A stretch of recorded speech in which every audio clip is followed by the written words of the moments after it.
So in your magic, if I could impart nothing but this, I would say that my job was worth it.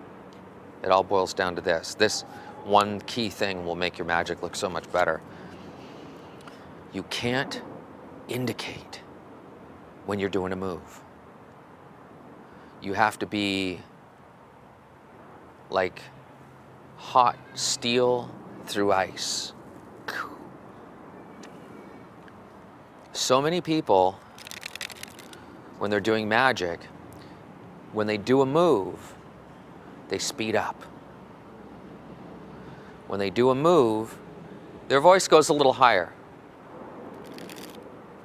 When they do a move, they dip down. They turn to the side. They dip up. They speed up.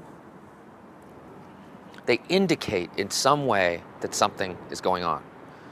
And that's what I'm saying about if you do that, if you don't train yourself right now and you're practicing and in your performances to not ever do that, never indicate, you're not going to be a good liar.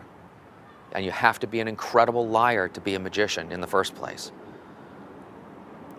Really good liars don't go, or don't go when they tell a lie. They tell it to you like it's really the truth and very sincere. They make it believable. So how do you make your magic believable? How do you make your movements believable? That's what you have to ask yourself. So much of magic, it isn't just doing the move. It's you applying your head to the whole game and finding out, how do I make this look natural in a natural set of movements? Because that's how it will go unpassed. And how you tell a really good card man, a really good magician, is that they never indicate. They do the move bold face, right in front of you. They do it nicely so that you can't see it, but they put it across with confidence. You know?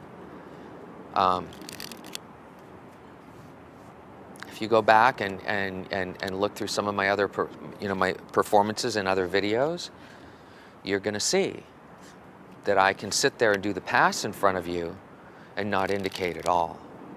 Just smoothly do it right in front of your face. And you're not gonna know. I can sit there and palm a card as I'm talking to you and not ever change my voice.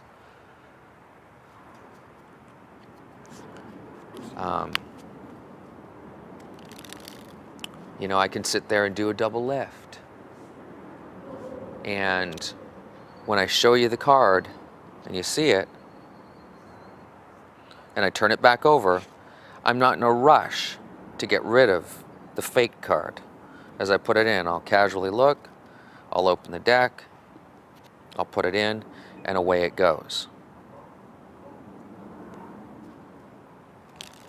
So, when you're sitting in your room, and you're going through your moves and your routine in a particular trick,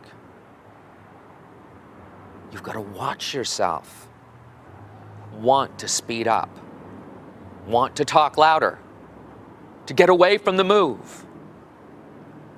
And you must control it if you want to be any good. And the more and more and more you do it, and you hot steel through ice, through every move, moving no faster and no slower than you normally would if you were just squaring the cards, or if you really did turn over one card and then take it, show it, and put it in the deck. No faster and no slower. That's what you must train yourself to do. And you'll see that from inside yourself comes a little bit of panic that causes you to indicate. You have to watch that panic, that feeling that comes up from inside you, the fear of getting caught, because you know what the move is. They don't know anything.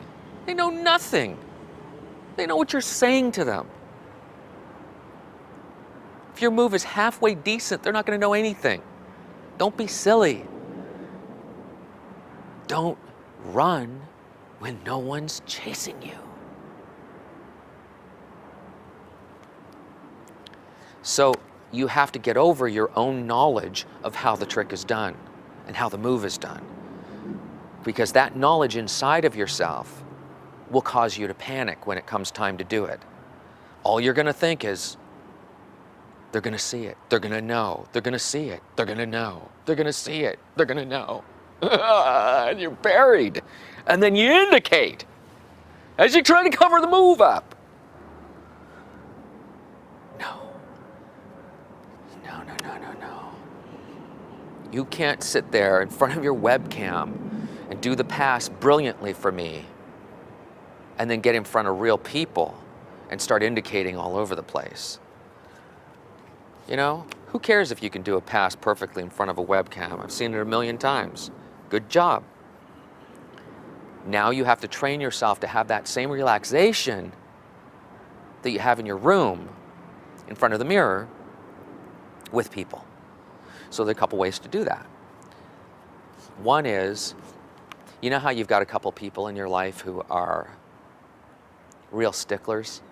That scientific friend of your dad's who knows so much, and he's all stiff-faced, and all he does is watch you like this, and he really watches, and he usually figures out how you do your stuff, and you're scared to death of him, and you shake like a leaf when you go to show him a trick, because dad says pull out your cards.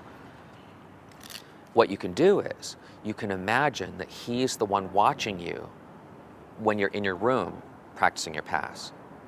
So you put a situation there that you imagine with your mind that gets you upset, gets you nervous, gets you panicking, right there in the room. And then if you can do it there, while you're imagining that for him, you'll see that it'll bring up some of those same feelings. And then you can steel yourself through them. You know, that's the one way to do it. The other is in live practice, live performance when you're with. What you do is, you get the move down so good that you can do it, and then you literally, when you're performing it, you focus on relaxing. You focus on steeling yourself through it. You focus on mentally making the move nothing while you're doing it. You just pass it off. I'm doing a pass. I'm riffling the cards. And you talk. You do your move. You do your palm. You do your whatever.